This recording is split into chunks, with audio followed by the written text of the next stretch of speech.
सौतन की सुहागरात पार्ट 2। धूमधाम से शादी करने के बाद समर्थ और देविका घर आते हैं। घर पर सब उनका स्वागत करते हैं और सौम्या उनकी सुहागरात का इंतजाम करती है।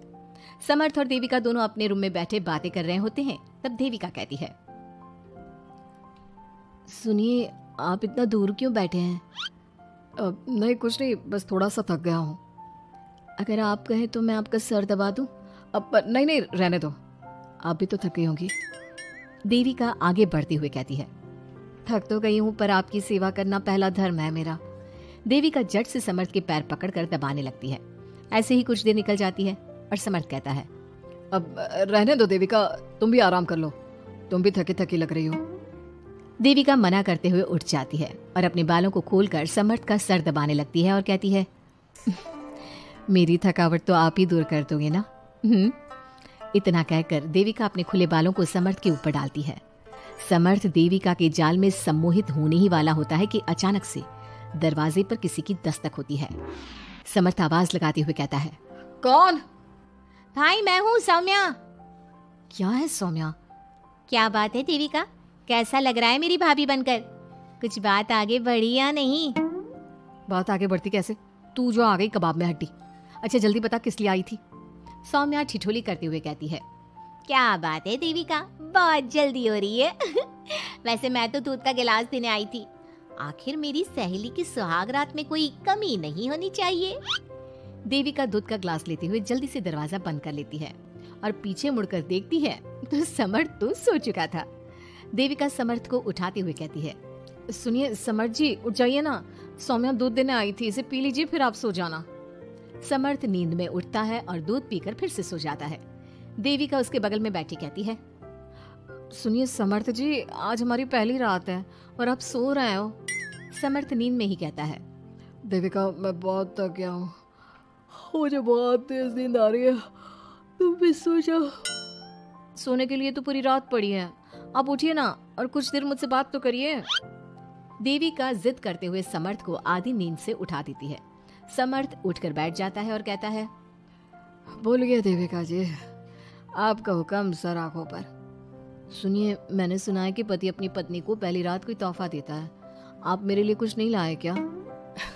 वो मैं कैसे भूल सकता हूँ, लाया हूँ पर वो दूसरे रूम में रखा है। तो दिखाइए ना क्या लाए हैं। अरे अभी तो कहा कि तुम्हारा गिफ्ट दूसरे रूम में है, तो जाकर लेकर आइए ना।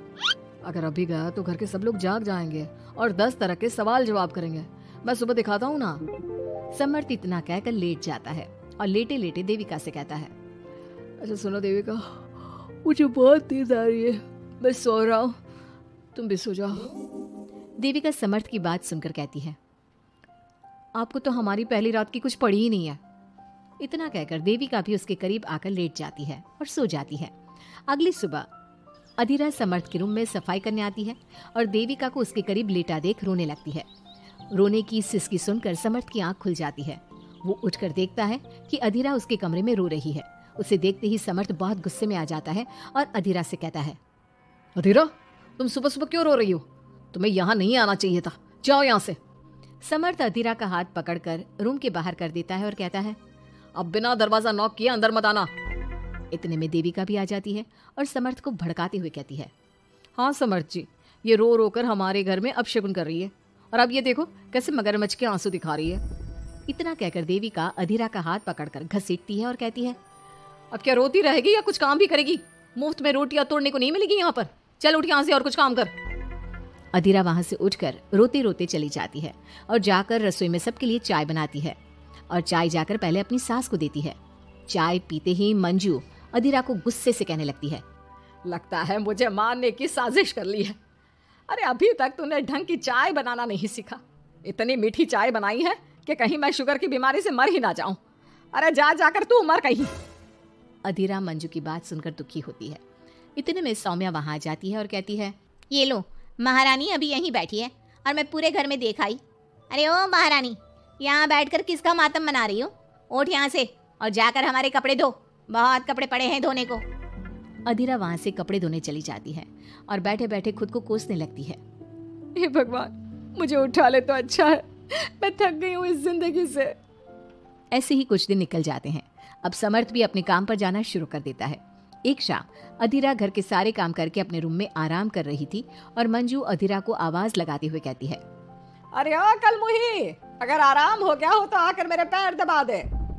देविका उस समय वहीं से गुजर रही थी और समर्थ का घर आने का टाइम देखकर देविका मंजू से कहती है, माँ जी सुनिए, आप कहें तो मैं दबा दूं आपके पाँव। पता नहीं अधीरा कहाँ है।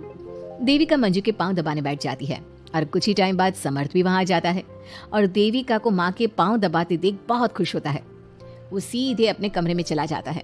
समर्थ को देख मंजू देविका से कहती है, अच्छा सुन, जाकर खाना लगा दे, और समर्थ थक कर आया है ऑफिस से, जाकर उसे पानी को पूछ ले। देविका उठकर समर्थ के लिए खाना लगा देती है और रात में समर्थ और देविका सोने की तैयारी करते हैं। समर्थ कहता है, अच्छा देविका सुनो ना, मेरे पास आकर बैठो जरा। अरे पापा मैं बहुत थक गई हूँ, मुझे नींद आ रही है। अरे आओ तो सही, आज तुम्हें माँ के पाँव दबाते देखकर बहुत अच्छा लगा। अच्छा क्यों नहीं लगेगा भला, पूरा दिन घर के काम किए हैं और शाम को माँ की सेवा, पर मेरा तो कोई हाथ बांटने वाला भी नहीं है घर में। क्यों, अधीरा और घर के बाकी लोग कहाँ जाते हैं? अधीरा की तो बात ही मत करो, वो महारानी तो बस मटर गश्ती करती रहती है और घर का सारा काम ना मुझे ही करना पड़ता है। मेरी तो किसी को पड़ी ही नहीं है, मैं तो सिर्फ एक नौकरानी हूँ इस घर में। अरे नहीं ऐसा मत बोलो। क्यों ना बोलूं, आपने मुझे वादा किया था ना कि आप मुझे रविवार को फिल्म दिखाने ले जाओगे और कपड़े भी दिलवाओगे, पर आपने तो एक भी वादा पूरा नहीं किया। अच्छा बाबा, कल रविवार है, कल ही चलते हैं और तुम्हारी सारी शिकायत दूर कर देते हैं। खुश। दोनों सो जाते हैं और अगली सुबह समर्थ और देविका बाहर घूमने चले जाते हैं। अब समर्थ पूरी तरह से देविका के वश में हो जाता है। देविका जो कहती समर्थ वही करता। क्या समर्थ को कभी अपनी बहन और दूसरी पत्नी की सच्चाई पता चल पाएगी? अब क्या होगा अधीरा का?